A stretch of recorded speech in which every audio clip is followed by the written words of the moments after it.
Reject, मुझे इससे फ़र्क नहीं पड़ रहा था कि रिजेक्ट कर देंगे, मुझे ये हो रहा था कि जो भी रिज़ल्ट है बस जल्दी बता दें, वेट नहीं हो रहा था। Hello welcome to my new vlog. तो आज मैं आपको बहुत ही इस पूरे व्लॉग में ना आज मैं आपको एक जर्नी शेयर कर रही हूँ कि पिछले 4-5 सालों से ना मेरे लाइफ के सबसे डिफ़िकल्ट फेस गया है गया है। मैं इसलिए बोल रही हूँ क्योंकि अब मैंने उन चीज़ों से सोचना बंद कर दिया। मतलब कुछ बहुत सारी चीज़ें हैं जिनसे मैं बहुत वरीड रहती थी, तो मैंने अब जब से उन सारी बातों के बारे में सोचना बंद किया है तो मुझे लगता है कि बहुत अच्छा हुआ है। तो आज की जो जर्नी है ना वो आप लोगों को बहुत अच्छी लगेगी, क्योंकि ना इन 4 सालों में मैंने क्या किया कि 1 साल तो जब मैं यहाँ आई थी, वैसे तो मुझे अब 5 साल होने वाले हैं यहाँ पे। जब जो वो फर्स्ट ईयर था ना जब मैं यहाँ पे आई थी, तो मैं ना बिल्कुल भी मतलब मुझे पता ही नहीं चल रहा था कि मेरे साथ क्या हो रहा है। मतलब इतनी सारी चीज़ें एक साथ हो रही थी ना कि समझ ही नहीं आ रहा था कि कौन से इमोशन को ज़्यादा फ़ील करना चाहिए और कौन से इमोशन को कम कर देना चाहिए। मतलब हर चीज़ एक ही लेवल पे चल रही थी, तो टैकल करना ना बहुत ही मुश्किल हो गया था मतलब उस टाइम पे। फिर जो वो उसका जो नेक्स्ट ईयर था ना, वो नेक्स्ट ईयर बहुत ही वैसे था, क्योंकि उस टाइम पे मुझे ऐसा लगता था कि धीरे धीरे ना आपको आदत हो जाती है इन सारी चीज़ों की। तो फिर क्योंकि ईवू बहुत छोटा था तो और उसका बहुत ध्यान रखना पड़ता था, तो मैं उस टाइम पे ना ईवू में ही इतनी ऑक्यूपाइड थी कि मेरे को चाह के भी मतलब मैं वो नहीं कर पाई, मतलब टाइम नहीं दे पाई। तो हमेशा से ऐसे ही होता था कि कभी भी कोई भी प्रॉब्लम आती थी, अभी भी ऐसे ही होता है कि मेरे पास टाइम नहीं होता है अपने बारे में सोचने के लिए, क्योंकि ईबू होता है दिमाग में। और आजकल कॉलेज है तो कॉलेज के बारे में सोचना होता है कि आपको कैसे पढ़ाना है, और कोई भी चीज़ ऐसा होना चाहिए कि बच्चों को याद रहे। तो मेरा थोड़ा सा हमेशा ऐसे है कि अगर मैं कोई काम लेती हूँ तो मैं वो काम को बिल्कुल मतलब जब तक मुझसे 100% नहीं होता है तब तक करती रहती हूँ। तो ये वो वाला दिन है जब मेरा कॉलेज का फर्स्ट दिन है। तो देखिए ये बेचारी मुर्गियाँ गाइस ठंडे से यहाँ बैठी हुई, इनको खाना चारा सब दे चुके हैं मैं।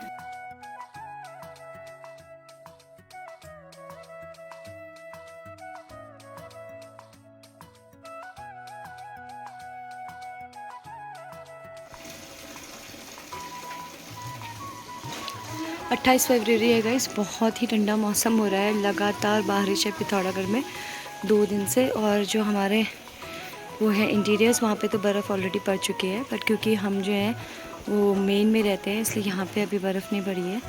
और अगर ऐसा ही रहा तो शायद शाम तक बर्फ़ पड़ जाएगी। वो वहाँ पे गई अगर मैं वो वहाँ पे टाइम लैप्स बनाती तो बहुत अच्छा बनता, बट मेरे पास बिल्कुल भी टाइम नहीं है टाइम लैप्स बनाने का। अगर बनाती तो बहुत बढ़िया बनता। और मेरा पहला दिन था जाने का, और मेरे पास तो स्कूटी है और मुझे कार चलानी आती नहीं, और कार यहाँ है नहीं।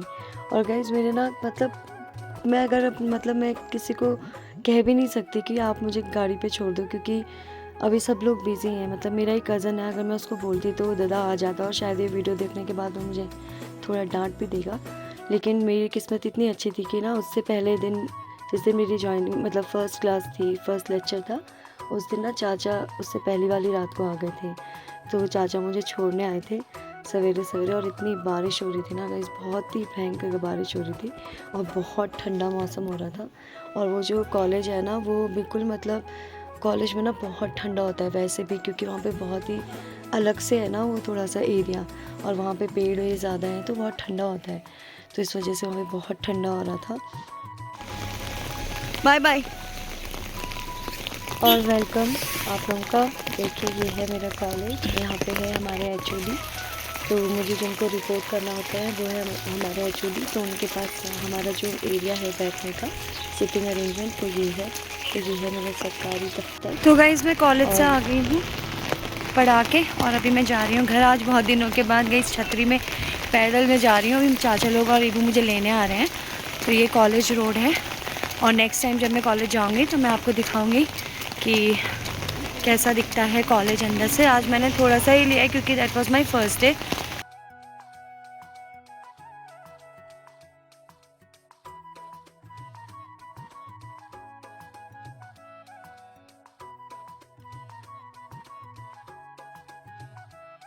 गाइस ईवो मुझे वहाँ से लेने के लिए आया कॉलेज से, बिना टोपी के पहनने आया ना ईवो। और मेरे चाचा जी मुझे लेने आए हैं। दादा कैसा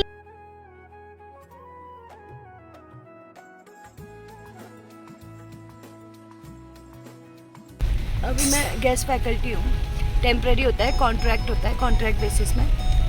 तो ये बहुत बड़ी बात है कि आपको अपने कुमाऊं की यूनिवर्सिटीज़ में पढ़ाने का मौका मिलता है, बच्चों को देखने का मौका मिलता है। तो बहुत अच्छा लग रहा है। अब मैं आपको नेक्स्ट टाइम अपने बच्चों से भी मिलाऊंगी। आज फर्स्ट डे था तो क्लास तो बहुत अच्छी गई है। अब मैं नेक्स्ट टाइम उनका रिव्यू लेके दिखाऊंगी। और ये है दूसरा दिन, यानी कि सेकंड लेक्चर वाला डे। और ये है हमारा कॉलेज, यानी कि सरकारी दफ्तर। और यहाँ का माहौल ना इतना प्यारा है, क्योंकि ना मैंने कॉलेज नहीं पढ़ा है यहाँ से ना, तो मेरी कोई मेमोरीज़ नहीं है कॉलेज की, तो शायद अब बन जाएंगी बहुत अच्छी। तो गाइज़ आज है संडे और अभी मैं बैठी हूँ, ईवू बैठा अंदर। और बहुत दिनों के बाद धूप निकली गाइज़। हालांकि मैंने जैकेट पहनी थी, लेकिन ना बहुत दिनों से एक ही जैसे कपड़े पहन के गाइज़, पूरे सर्दियों में एक ही जैसा कपड़ा पहन के हम लोग रहे हैं। मतलब मोस्टली मैं तो एक ही, शायद 2 जैकेट्स में मैंने अपनी पूरी सर्दी निकाल दी है, क्योंकि वो बहुत ही गर्म और कंफर्टेबल थी। तो अभी गाइज़ मैं अपना कर रही हूँ कुछ काम। तो जैसे कि मैंने आपको बताया था, जैसे कि आप इस व्लॉग में शायद देखेंगे कि कॉलेज देखेंगे आप, तो मैं आपको बताना चाहती हूँ कि एक बहुत ही अच्छी अपॉर्चुनिटी आई थी। मतलब वैसे तो ये टेम्प्रेरी है, मतलब 6 मंथ का होता है इनका कॉन्ट्रैक्ट। और यहाँ का जो सीमांत कॉलेज है आईटी का, बीटेक का, तो यहाँ पे मैं अभी पढ़ाने assistant faculty, as an assistant faculty select हुई हूँ गाइज़, इंग्लिश के लिए और हैप्पीनेस एंड वेलबींग के लिए। और इनका पैनल इंटरव्यू होता है, विज्ञप्ति निकलती है जैसे सरकारी होता है, बिल्कुल सिर्फ इंटरव्यू के बेसिस पे ही होता है और आपकी क्वालिफ़िकेशन भी होता है। तो बहुत ही इंटरेस्टिंग है। जब मुझे शाम को पता चला था, मतलब मुझे हेमा ने बताया था, हेमा का कोई फ्रेंड था तो उन्होंने बताया था हेमा को। तो हेमा ने मुझे बताया था कि ऐसे ऐसे करके विज्ञापन निकला है और आप ऐसे विज्ञप्ति निकली है, आप इसमें अप्लाई कर दो। तो पहले ना मुझे ऐसे वो नहीं आ रहा था कि मैं मैनेज कर पाऊँगी या नहीं, क्योंकि उनकी जो क्लासेस है वो सवेरे भी लगती है और क्योंकि गेस्ट फैकल्टी है तो अपने हिसाब से ही मिलती है। तो उस वजह से मुझे थोड़ा सा डाउट था कि मैं ऐसे करूँ या ना करूँ। लेकिन फिर मैंने सोचा कि एक बार इंटरव्यू में तो अपेयर होते ही हैं। तो जब मैं इंटरव्यू देने के लिए गई थी तो मैं बिल्कुल बहुत ही मतलब मैं बिल्कुल प्रिपेयर करके नहीं गई थी। मुझे लगा था कि जो भी मुझसे पूछेंगे स्पॉन्टेनियसली मैं उसका जवाब दूंगी, जो आता होगा बोलूँगी, जो नहीं आता होगा वो नहीं दूंगी। और फॉर्चुनेटली क्या हुआ कि जब मेरी टर्न आई और सबसे पहले मेरी टर्न आई, तो मैं जब वहाँ गई तो मुझे लगा था कि कुछ पैनल इंटरव्यू उन्होंने बोला था, मतलब वहाँ पे लिखा हुआ था कि पैनल इंटरव्यू होगा वो विज्ञप्ति में। तो जब मैं वहाँ गई तो मुझे लगा कि होगा 5-6 लोगों का पैनल और वो इंटरव्यू लेंगे। तो वो रूम कुछ इस तरीके से था ना गाइस, कि ऐसे, मतलब ऐसे था उसका एंट्रेंस, जैसे नॉर्मली सीधा होता है बट उनका एंट्रेंस टेढ़ा था। तो मैं जैसे ऐसे गई तो मैंने सबसे आगे देखा कि 5 लोग बैठे होंगे शायद। उसमें से 2 प्रोफेसर, एक रिटायर्ड प्रोफेसर इंग्लिश के पिथौरागढ़ के वो थे, और एक और मैम थी, और एक जो डायरेक्टर सर होते हैं वो थे, और उनके साथ 2 लोग और बैठे हुए थे। तो मुझे लगा बस इतने ही हैं, पर जब उन्होंने मुझसे बोला कि सिट डाउन, और मैं चेयर पुल करके जैसे मैं बैठने लगी, तो मैंने जब पीछे मुड़ के देखा तो मतलब वहाँ पे मेरे ख्याल से कुछ 15-20 लोग थे। और उनको देखने के बाद मैं बहुत दिनों के बाद इतने सारे लोगों के बीच में गई थी, तो बहुत ही इंटरव्यू का फियर तो होता ही है। तो मुझे लगा कि अब वो मुझसे क्या पूछेंगे। और मेरी थोड़ा सा मेरी ये भी रही कि मैंने सिलेबस नहीं पढ़ा था, मुझे पता नहीं था। तो सिलेबस मुझे पता नहीं था, लेकिन जब उन्होंने मेरे इंटरव्यू लिया और उन्होंने मेरी क्वालिफ़िकेशन देखी और जिस तरीके से हमारी बातें हो रही थी, तो एक पीपीटी शेयर करनी होती है आपको। मैं पहले ही बता दूं, अगर आप गेस्ट फैकल्टी के लिए जाते हैं तो आपको एक पीपीटी प्रिपेयर करनी होती है, जो भी आप एज एन डेमो दिखाना चाहते हो। तो मैंने भी एक डेमो बनाया था पीपीटी का। और बहुत, मतलब ये जो गाइस, जो मैंने जब मैं इंटरव्यू देने के लिए गई, फिर वहाँ पे पीपीटी उन्होंने बोला कि हमको पीपीटी नहीं देखना है, we need to talk to you. तो उन्होंने मुझसे बात करी। मेरे साथ और भी लोग आए थे इंग्लिश का एग्ज़ाम देने के लिए, मतलब फैकल्टी के लिए, और उनकी क्वालिफ़िकेशन मुझसे ज़्यादा भी थी और वो बहुत क्वालिफाइड लोग थे। मतलब बहुत, उस समय तो वहाँ पे बहुत ही छोटा लग रहा था कि मैं फालतू में ही आ गई, क्योंकि हालांकि मैंने बीएड किया है, यूटेट क्लियर है मेरा, सीटेट भी क्लियर है, ग्रेजुएट भी हूँ मैं, और मेरे को एक्सपीरियंस भी है ट्रेनिंग्स का, मुझे और बहुत एक्सपीरियंस है, मुझे वो भी था, और मुझे थोड़ा सा ट्रेनिंग्स का भी आइडिया था।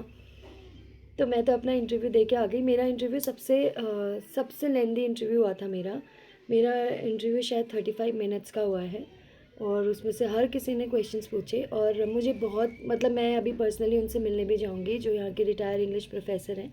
उन्होंने मुझे कुछ बुक रिकमेंड की थी। उन्होंने बोला था कि आप वो पढ़ना, तो आपको लिटरेचर में बहुत इंटरेस्ट आएगा। लिटरेचर मैंने एक ही साल पढ़ा है, जब मैंने एमए फर्स्ट ईयर किया था तो मैं उसमें फर्स्ट डिवीज़न आई थी, लेकिन फिर 2016 में मैं उसको परस्यू नहीं कर पाई, मतलब मैंने उसका एग्ज़ाम नहीं दिया सेकेंड ईयर का।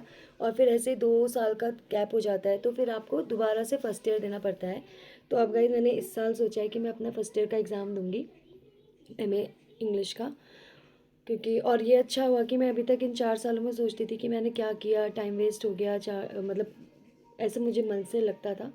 लेकिन फिर जब मैं वहाँ गई और जब मैंने बीएड के बीएड लिखा, उसमें यूटेट लिखा, सीटेट लिखा, तो उस समय मुझे रियलाइज़ हुआ कि कभी कभी ना हमको ऐसा लगता है कि हम बैठे हैं और हमारा टाइम वेस्ट हो रहा है या हम अपना टाइम वेस्ट कर रहे हैं।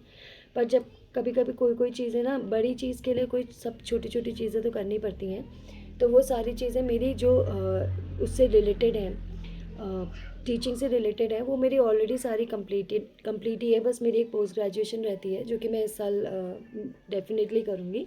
तो फिर गाइस मेरा इंटरव्यू हो गया। जब मैं बाहर आई तो सारे लोग, मतलब अच्छा हुआ कि मैं फ़र्स्ट थी, क्योंकि अगर मेरे को भी कोई बाहर आके ये बताता कि 25 लोग बैठे हैं तो ऑब्वियसली मेरा भी थोड़ा सा वो हो जाता। जब मैंने उन लोगों को बताया तो वो लोग भी काफ़ी ऐसे मतलब हो गए। उसके बाद एक दूसरी इंग्लिश की मैम थी जो आई थी वहाँ पे गेस्ट फैकल्टी के लिए, फिर वो गई थी इंटरव्यू के लिए। तो ऐसे कुछ मैं 10 बजे गई थी गाइस, और हम आए और हम वापस आए थे कुछ 1 बजे।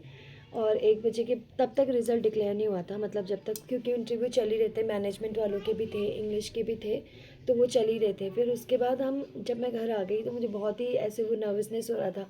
अरे रिजेक्ट, मुझे इससे फ़र्क नहीं पड़ रहा था कि रिजेक्ट कर देंगे, मुझे ये होता कि जो भी रिज़ल्ट है बस जल्दी बता दें, वेट नहीं हो रहा था जैसे बोर्ड के रिज़ल्ट में होता है। फिर उसके बाद गाइस मेरा रिज़ल्ट आया, उनका फ़ोन आया मुझे और उन्होंने मुझे बताया कि मैं सेलेक्ट हो गई हूँ और अपना अपॉइंटमेंट लेटर लेके जा सकती हूँ। तो गाइस मैंने ना 25 को इंटरव्यू दिया था, और 25 ऑफ फेब को, 26 को शिवरात्रि थी और 27 को मेरी जॉइनिंग थी। तो जिस दिन मेरी जॉइनिंग थी उस दिन मेरी एक क्लास भी थी। उसके बाद मेरे 28 तारीख को, यानी कि हाँ जिस दिन जो है कि हमारे जो बोलना है, हमारा जो एक्सेंट है उसमें क्या क्या प्रॉब्लम है और किस वजह से हमारा जो एक्सेंट है वो डिफरेंट होता है जब हम इंग्लिश बोलते हैं, पहाड़ी एक्सेंट हो जाता है। तो मुझे पता है कि उसको कैसे ओवरकम करना है, क्योंकि हमने भी किया है और मैंने वो बहुत प्रैक्टिस भी किया है। तो बड़ा अच्छा लग रहा है और ये जो नई शुरुआत है, आई होप आप लोगों को बहुत अच्छी लगेगी। तो अब से जो मैं अपने व्लॉग्स हैं ना वो मोस्टली शायद मैं अपने क्लासरूम्स के बनाऊँ और अपने बच्चों के बनाऊँ। तो अभी जो है मेरे पास सिविल इंजीनियरिंग है, मैकेनिकल इंजीनियरिंग है, इलेक्ट्रॉनिक इंजीनियरिंग है, ये 3 बैचेस हैं मेरे पास। और भी हैं शायद गाइस, मेरे को याद नहीं है, मैं देख के बताती हूँ आपको। और ये हमारा है रजिस्टर एसआईटी का, तो ये है गेस्ट फैकल्टी के लिए। तो अभी तो यही चल रहा है। अभी सोच रही हूँ मैं कि कैसे मैनेज करेंगे। तो जैसे जैसे होते रहेगा मैं आपको बताती रहूँगी और आपको जो मेरे व्लॉग्स होंगे आपको बहुत अच्छे लगेंगे। तो आई होप आपको ये वीडियो अच्छा लगा होगा। तो अगर अच्छा लगा होगा तो इस बार बहुत सारे लाइक्स कीजिएगा और बहुत सारी गुड विशेस लिखिएगा मेरे इस नए सफ़र के लिए। ठीक, और मैं आपको फिर से बता दूं, बहुत सारे लोगों को बहुत कन्फ्यूजन हो जाएगा।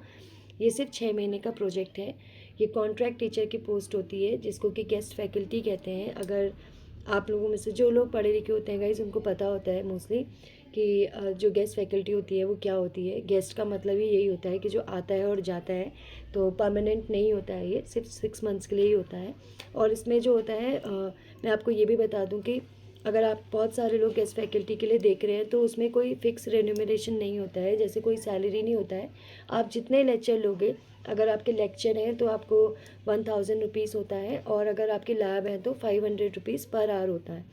तो यही होता है। तो वो आपका जो करिकुलम आपको ऑलरेडी मिल चुका होता है, उसी टाइम टेबल के हिसाब से आपको चलना होता है।